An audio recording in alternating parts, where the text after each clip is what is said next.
todos y a todas. Estamos aquí en el podcast Encuentros por el VRS, que se enmarca dentro de lo que es el contexto de la fuerza de la fragilidad.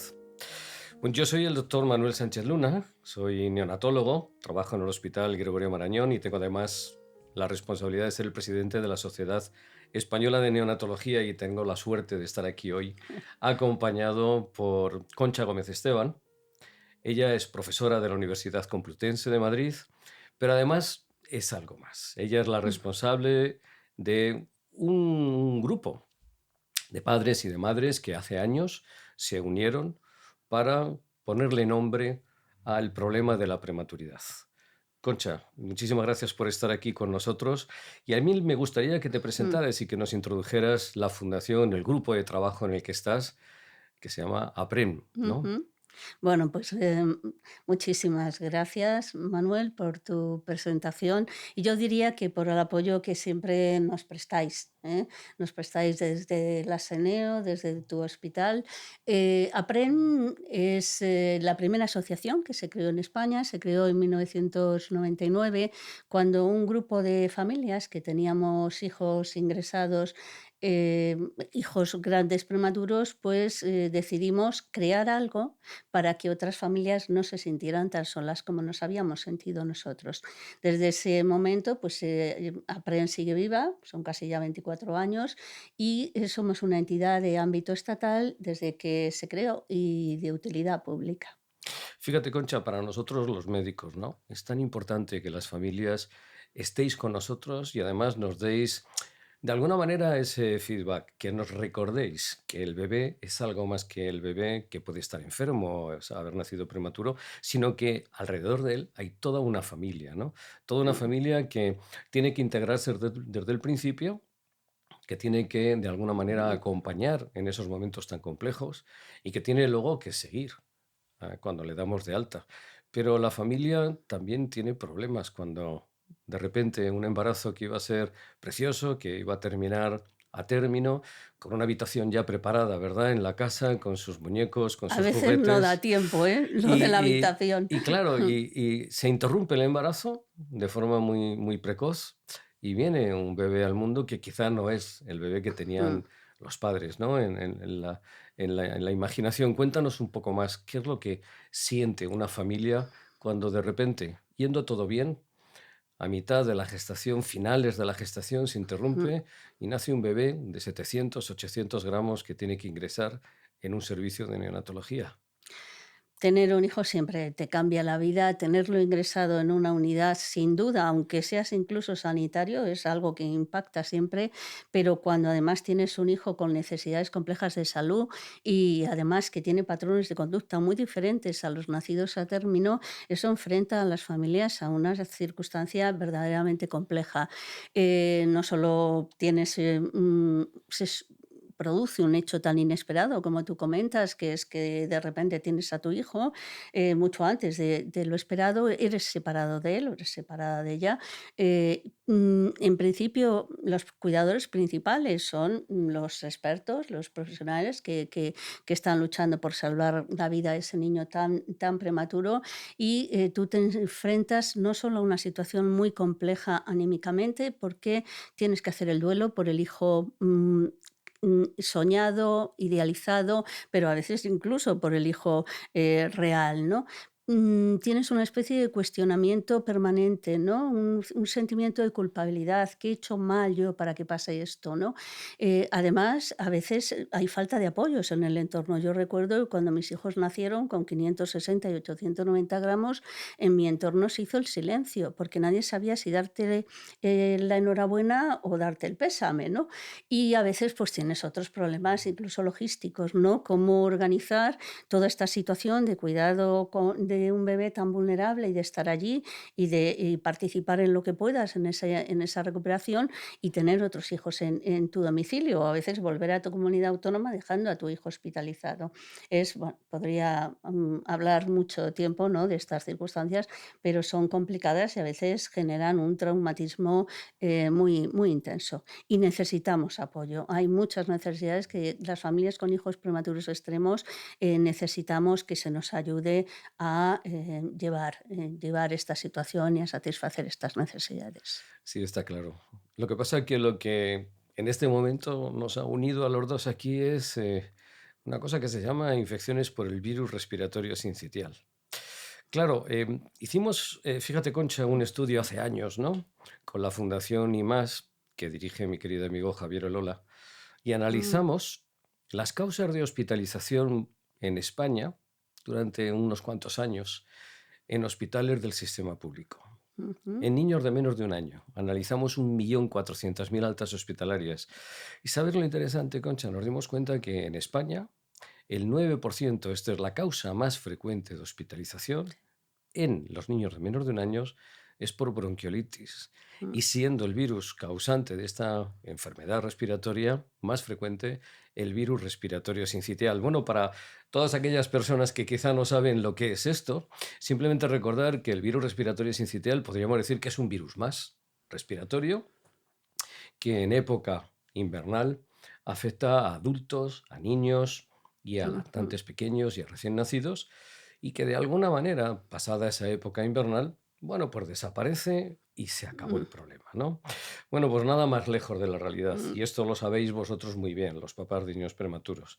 Este virus es un virus especialmente peculiar, porque primero no es capaz de desarrollar frente a él el sistema inmunitario de los humanos defensas, de tal manera que las personas que se infectan a cualquier edad se pueden reinfectar en la misma mm, estación varias veces, mm, no genera anticuerpos suficientemente protectores muchas veces, y además, en los bebés más pequeños, y hoy sabemos que también en los adultos, en los mayores de 65 o 70 años, puede provocar infecciones muy graves en el tracto respiratorio, lo que llamamos en los bronquios más pequeños, donde el mm, virus entra, rompe las células que recubren los tubos de los bronquios, estas células caen dentro, cierra la vía respiratoria y empiezan los problemas graves.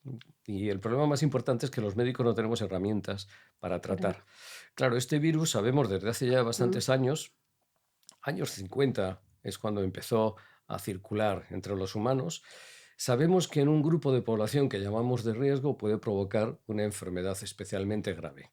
Grave porque esa dificultad para respirar puede ser en un momento tan extrema que haya que colocar un respirador, que haya que colocar oxígeno y en algunos casos fallecer. Fíjate que en países en vías de desarrollo, con situaciones económicas no tan avanzadas como en mm, Occidente, esta es una de las ujú, causas más importantes de muerte después de la neumonía, la malaria. Esta la- es una de las causas más importantes de muerte por insuficiencia respiratoria. Pero claro, estamos aquí juntos porque resulta que los bebés que han nacido prematuros son especialmente frágiles mm, para esta infección. Y son frágiles por lo que hemos comentado. Su vía mm, aérea no está bien desarrollada, no hay buena respuesta inmunológica mm, y no tenemos tratamiento. Así que lo único que podemos hacer es prevenir con medidas que os explicamos siempre los médicos a los papás, ¿verdad? Sobre sí, todo cuando el niño se va a ir a casa, que tenemos que tener. Pero lo que me gustaría es que de alguna manera nos explicaras qué significa para unos padres que han tenido un bebé prematuro durante mucho tiempo en ujú. el hospital, que de repente sale a casa y los pediatras os decimos, y ahora cuidado, porque estamos en invierno y puede haber una infección grave por este virus y este virus puede provocar que el bebé vuelva al hospital. Y os recomendamos una serie de medidas que seguro que te las sabes y que Sí. las vamos a Mm, compartir y las vamos a comentar. mm, Pero ¿qué es lo que siente una familia cuando de repente el niño se va a ir a casa en época de invierno, en época en que el riesgo de infección por virus respiratorio es alto y esa sensación de qué ocurre si el bebé se infecta? Y si has vivido alguno de los casos, nos comentarás qué síntomas desde tu perspectiva, ¿no? Como mm, madre, mm. como familia, tienen estos bebés para que de alguna manera las personas que nos escuchan puedan reconocer cuándo un bebé tiene un problema respiratorio por este virus. Bueno, yo lo primero que diría es que para una familia con hijos muy prematuros, como son principalmente las familias que atendemos en APREM, El VRS es siempre un temor en el horizonte, ¿eh? Yo diría casi que cuando las familias salen de los hospitales, salvo que ya ha habido un problema muy grave neurológico y demás, el principal riesgo que ellos aprecian es ese. Pero me preocupa algo que no sé si estoy del todo de acuerdo con lo que dices, porque las familias salen muy preocupadas, pero no siempre conocen todas las medidas de prevención. O sea que salimos con ansiedad y preocupación, pero no siempre con armas para luchar contra ese virus. Em, la verdad es que el virus para nosotros marca en gran medida la vida. Digo nosotros con hijos muy, muy prematuros, porque la verdad es que a nada que conozcan, nosotros en las escuelas de familias que impartimos, por supuesto, explicamos medidas, explicamos síntomas y síntomas. Por ejemplo, las familias con hijos prematuros, yo veo que tenemos muy asociado dentro de los síntomas, no tanto la tos o digamos, o lo que puede ser la fiebre o problemas de garganta, sino el tiraje intercostal y las sibilancias, ¿no? Son dos factores que a las familias nos impactan mucho y que cuando un bebé empieza con esos síntomas, inmediatamente se piensa en el VRS, ¿no? Yo veo un montón de vídeos de mamás que se intercambian viendo a los bebés ahí todas angustiadas, viendo cómo sus hijos respiran, ¿no? Esos son, yo creo, los síntomas más importantes. Pero el VRS tiene un impacto no solo en la salud de nuestros hijos, sabemos que lo va a tener en un futuro, no solo que es la principal causa de hospitalización, también un porcentaje de muertes que puede llegar a 250 niños en nuestro entorno sociocultural y demás, pero sobre todo marca también mucho lo que es la vida de las familias, las rutinas de las familias. Y hay madres que ya salen del hospital lamentándose de cómo lo van a hacer porque su entorno de parentesco amplios, la red familiar amplia, no va a poder aceptar bien que esas medidas de prevención que son fundamentales para proteger a su niño, ¿no? Quizás la pandemia ha hecho comprender a la sociedad en general que estas medidas son importantes, porque tradicionalmente las mamás de niños prematuros, muy prematuros, nos hemos ganado una fama de estar de los nervios, ¿no? De estar histéricas, porque, bueno, pues estábamos poniendo medidas de prevención, ¿no? Y de precaución frente a nuestros hijos. Y eso hace también pues, que a veces se restrinjan las relaciones sociales, no solo con la red de parentesco, sino que las familias pues, no se atrevan a asistir a determinados sitios o hacer determinadas cosas. Pero además eso influye también no solo en lo que es la familia, influye en los niños, niños que están más tiempo enfermos y que aparecen más vulnerables frente al resto de la familia, la sobreprotección, la imagen del hijo vulnerable, del nieto vulnerable, todo eso tiene consecuencias en el desarrollo de los niños y lo tiene en la escuela. También cuando los niños se pasan mucho tiempo enfermitos, pues no pueden hacer determinados deportes, no pueden participar en determinadas actividades, están todo el día con los clines en ristre y bueno, pues son los mocosos de la clase, también una imagen de vulnerabilidad. O sea que todo este problema la verdad es que tiene consecuencias sociales, Claro, familiares y has comentado una sociales. cosa muy importante. En la época que vivimos ahora, después de la pandemia nos ha enseñado que las medidas de higiene nos protegen frente a las infecciones respiratorias. Pero el problema es que la sociedad ahora ha relajado esas medidas de higiene porque ya no se siente amenazada por el COVID. ¿Qué ocurre? Que hemos olvidado que tenemos una población a la que nosotros tenemos que proteger frente Ujú. a las infecciones respiratorias, como es precisamente los bebés, los lactantes. No hace falta que hablemos de prematuro, pero el lactante pequeño, el que tiene dos, Mm, 3 meses, tiene un riesgo muy importante de desarrollar un cuadro respiratorio grave. Por supuesto, los bebés que nacieron prematuros. Entonces, la sociedad se ha cansado de protegerse a sí misma frente al virus, se ha relajado, ya no está amenazada, no mm, se siente amenazada por el virus, el SARS-CoV-2. Sin embargo, se nos ha olvidado de que tenemos unas poblaciones de riesgo que tenemos que seguir protegiendo y que hay ujú, una serie de medidas que son muy eficaces, como la higiene de manos, el mm, fomento de la lactancia materna, no se nos sí, olvidará. Espero en este podcast ujú, decirlo hasta 3 y 4 veces, sí, cómo la lactancia materna mejora en la respuesta inmune que tienen nuestros bebés, hayan nacido prematuros o a término, y de hecho la lactancia materna hoy es una prioridad en las unidades de claro. neonatología para los bebés hospitalizados por prematuridad. Mm. de nuevo la lactancia materna, la higiene, la reducción de la exposición de estos bebés a zonas o áreas donde pueden infectarse o contaminarse. Y entonces ahí viene un poco esa sensación de burbuja que os pedimos que tengáis Mm, con los niños, ¿no? Que no asistan a las guarderías, que tengamos mucho cuidado, que evitemos el tabaco, que evitemos esas situaciones de hacinamiento, ¿no, Concha? ujú. Que de alguna manera eso es lo que podemos hacer en este momento y transmitir a la sociedad de que el miedo, bueno, es libre y que estos bebés son frágiles. La fuerza de la fragilidad, que es lo Mm, que es de alguna manera la campaña que estamos intentando transmitir a todo el mundo, es que la fragilidad que tienen estos bebés, gran parte de esa fortaleza viene determinada por sus padres, por el cuidado que tienen con ellos y que la sociedad tiene que entender que son mm. especialmente frágiles. Otra cosa, Concha, que nos ha traído la pandemia es que nos ha quitado la clásica aparición de este virus Sí. estacional. Hemos tenido casos en verano, hemos tenido casos en primavera, este año la epidemia de virus respiratorio se ha adelantado un mes. Mm. Eso significa que a partir de ahora quizá tenemos que tener un cuidado muy especial durante todo el año, ¿no? ¿Y qué mensaje transmitirías tú a las familias precisamente? No queremos agobiarles, pero sí decirles que en realidad este virus, cuidado, que durante los próximos años va a seguir circulando fuera de la estación clásica como es el otoño y el invierno. Pues yo te diría que a las familias hay que decirles poco, porque ya están bastante preocupadas, ¿eh?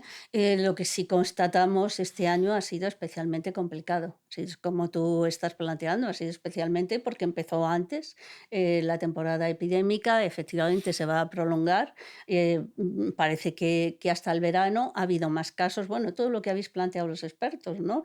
Yo recuerdo a la doctora Fernández Colomer que lo que planteó durante la COVID, realmente es lo que estamos viendo ahora, ¿no? Ya dijo cómo cuando las medidas de, digamos, de control de la infección y las medidas higiénicas se quitaran, pues realmente lo que iba a subir eran las tasas. Y eso estamos viendo y casos más graves. Y familias, pues eso, que en un mes se han infectado 2 veces los hijos, ¿no? Y que no ven el final del túnel, ¿eh? Porque esto es muy angustiante para las familias, ¿no? Entonces, lo que yo, volviendo casi al principio de lo que has dicho, lo que sí intentaría, creo que es importante, es seguir con la prevención hasta que haya una medida que de alguna manera permita, bueno, pues permita hacer más extensivo no solo la Ujú. prevención, sino otras medidas, porque yo creo que hay que seguir concienciando, hay que concienciar a los padres. No todos saben las medidas. Lo que acabas de decir de la lactancia materna es muy importante y es de lo menos conocido, digamos, de las medidas menos conocidas para luchar contra este virus. Y yo creo que además la familia, el grupo amplio de parentesco tiene que conocer esto. Yo a veces planteo, ¿por qué los hospitales no hacen un taller para abuelos, para hermanos? Porque todos tienen que contribuir y además así se entendería mejor las medidas de protección que están poniendo los progenitores, ¿no? Pero hay que sensibilizar al sistema educativo. El sistema educativo tiene que conocer estos síntomas y tiene que conocer las medidas de prevención porque, bueno, gran parte de las infecciones respiratorias vienen de los colegios, lógicamente, el contacto con otros niños, y es muy más difícil cuando tú tienes hijos prematuros y hermanos escolarizados controlar este tema, pero tiene que ser la sociedad en su conjunto, porque no solo es el virus de los bebés, es el virus de muchas otras personas, ¿eh? Pues ya lo has comentado antes, personas mayores, adultos inmunocomprometidos, y la gente no puede abalanzarse sobre los cochecitos de los bebés, por muy adorables que sean, y coger a un bebé porque sí, porque quiero decir, hay que tener mucho cuidado y esa es una labor efectivamente de todos. Claro, no me gustaría terminar este podcast, Concha, sin que Mm, tocáramos un tema que también es muy preocupante. La gente se piensa que esto es una infección respiratoria, la superas y ya está. No, ya, hay un porcentaje importante de bebés que van a desarrollar secuelas y estas mm, secuelas son diferentes. Recién nacidos a término, lactantes sanos, que estaban sanos, han tenido esta infección y en un porcentaje importante van a desarrollar sibilancias de repetición. Pero en niños que tenían problemas respiratorios previos por haber nacido prematuros con esa enfermedad que llamamos displasia broncopulmonar, hoy sabemos que una infección por el virus respiratorio sincitial modifica totalmente el desarrollo del pulmón y hace que estos bebés luego vayan a tener una evolución respiratoria Ay, peor.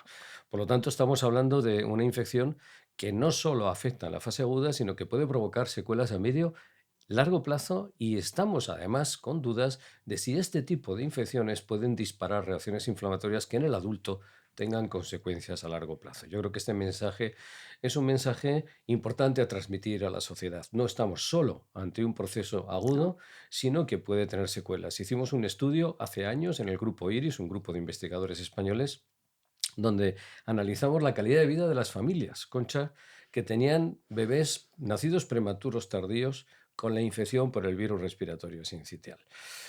Mi buen amigo Josep Figueras y Javier Carbonell se encargaron de liderar Bueno, este estudio y demostraron que durante 6 años, Concha, la calidad de vida de las familias que habían tenido sus hijos una infección por virus respiratorio sincitial era significativamente peor que el grupo control que no habían tenido esta ujú. infección.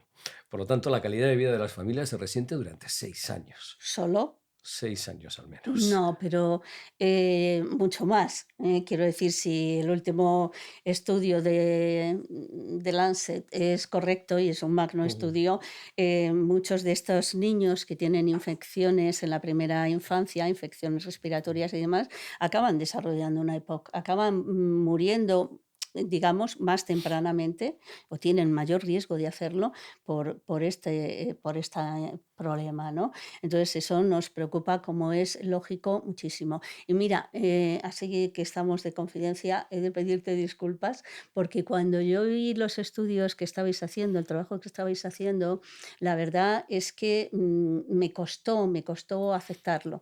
Luego entendí que me costaba aceptarlo porque, bueno, pues mi hijo ha sufrido todo este tipo de procesos, bronquiolitis y las consecuencias, y me estaba rebelando contra algo que hoy me parece que Ujú. ya tenemos que aceptar todos, porque además la prevención en este caso es fundamental porque la carga en dependencia que se genera en futuro, y eso lo pagamos todos, pues es importante. Tienes razón. Tengo la suerte de estar en el grupo de investigación del Ministerio de Prevención del EPOC, del Plan Estratégico, y estamos ahí intentando convencer a los neumólogos de adultos, que ya están convencidos, Ah, de que prevenir estas infecciones en la edad infantil puede mejorar la calidad de vida de los adultos. Bien, no quiero acabar sin darte las gracias. nada, Darte las gracias a nivel gracias a personal, ya ti. lo sabes, son muchos Ujú. años ya que nos conocemos, pero institucionalmente, desde la sociedad que represento, los neonatólogos, os necesitamos. Y os necesitamos organizados, trabajando con Mm, nosotros. Os necesitamos con un buen nivel de conocimiento también científico. Os necesitamos para difundir a toda la sociedad los problemas relacionados con la prematuridad. No mm, solo el tema de la infección por el virus respiratorio sincitial, sino muchos otros problemas que tienen estos bebés y que precisan luego de un coste importante, social, económico, y muchas veces que genera problemas graves familiares. Así mm. que el agradecimiento a Bueno, vuestra asociación. Sois modélicas en España y bueno. probablemente modélicas a nivel internacional. Tus últimas palabras, Concha, para despedir este podcast. Pues nada, muchas gracias por seguir luchando. Tú llevas muchos, muchos años, yo lo sé perfectamente, luchando por la mejor calidad de nuestros hijos. Y eso para nosotros es pues, darnos la vida. Así que nada, muchísimas gracias a ti, a Seneo, al Hospital Gregorio Marañón, y nada, muchas gracias. Bueno, gracias, lo de siempre, a vuestros pequeños, que es lo que nos une a todos, la fuerza de la fragilidad. Sí, Gracias, Concha. gracias.